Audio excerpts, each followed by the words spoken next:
ये देखो भाई दुबई लाइफ बोलते हैं इसको। ये अपना मुजाहिद भाई है, फ़ैन रिपेयर कर रहा। अच्छा अल्हम्दुलिल्लाह फ़ैन चल रहा। देखो ये मेरा बेटे कैसा है, देखो भाई दुबई लाइफ। ये देखो ये दो इजिप्शियन बैठे, देखो बाहर पास्ता खा रहे लोग, पास्ता खाते ही जीते लोग। देखो अच्छा रहता है भाई दुबई लाइफ। मेरे को सब मेरा अकाउंट फॉलो करके रख लो, सब अच्छे वीडियोस आते रहते हैं।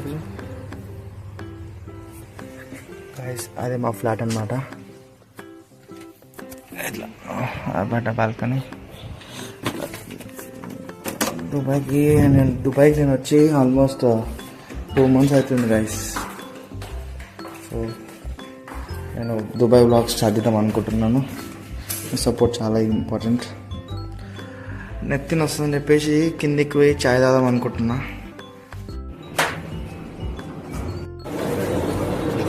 గైస్ ఇది 50 ఫిల్స్ అనమాట. ఈ చిన్న చిక్కతో మనకు చాయ్ వస్తుంది అనమాట ఈ బెంగాలీ రెస్టారెంట్లో. ఈ చిన్న చిక్కతోని మనం చాయ్ తాగుదాం బెంగాలీ రెస్టారెంట్. ఈ దుబాయ్లో ఎంత ఎండ కొట్టకపోని మాత్రం చాయ్ మాత్రం కంపల్సరీ కావాలి ఫ్రెండ్స్. చాయ్ లేని ఇక్కడ పని కాదనమాట. చాయ్ చాయ్ చాయ్.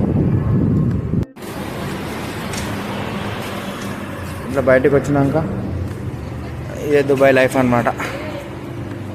మొత్తం పార్కింగ్ కార్స్.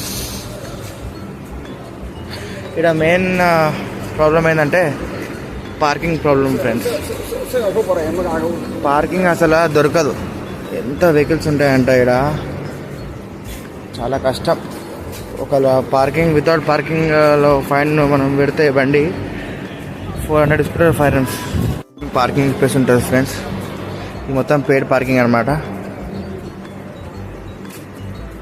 ఇక్కడ మెయిన్ థింగ్ ఏంటంటే ప్రాబ్లము, బైక్ డెలివరీ కానీ ఫుడ్ డెలివరీ చేస్తారు కదా రైడర్స్, వాళ్ళకి మాత్రం చాలా ప్రాబ్లం అవుతుంది. ఎందుకంటే డెలివరీ చేయడానికి బిల్డింగ్, ఫర్ ఎగ్జాంపుల్ ఈ అపార్ట్మెంట్ డెలివరీ ఉందనుకో, కింద పార్కింగ్ ఉండదు.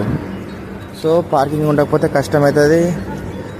ఇఫ్ ఇన్ కేస్ ఇక్కడ మధ్యలో పెట్టిన అనుకో బండి, ఆర్టీ వాళ్ళు వస్తారు, 500 ఫైన్ వేసి పోతాడు. 500 ఫైన్ అంటే ఆల్మోస్ట్ మన ఇండియన్ కరెన్సీ కలిపితే 13,000 చేంజ్. కాకపోతే మన డెలివరీకి ఎంత వస్తుంది ఆర్డర్కి, ఇక్కడ 10 dirhams వస్తాయి. 10 dirhams కోసం వాడు 500 లాస్ అవ్వాలి బైక్ రైడర్స్. సో అదే కొద్దిగా ప్రాబ్లం ఉందన్నమాట డెలివరీ. ఇక్కడ పార్కింగ్కి మెయిన్ ప్రాబ్లం పార్కింగే అనమాట. కొన్ని స్పాట్స్ ఉంటాయి, ఆ పార్కింగ్ స్పేస్లో పెట్టేసి రావాల్సి వస్తుందన్నమాట పార్కింగ్ మనకి.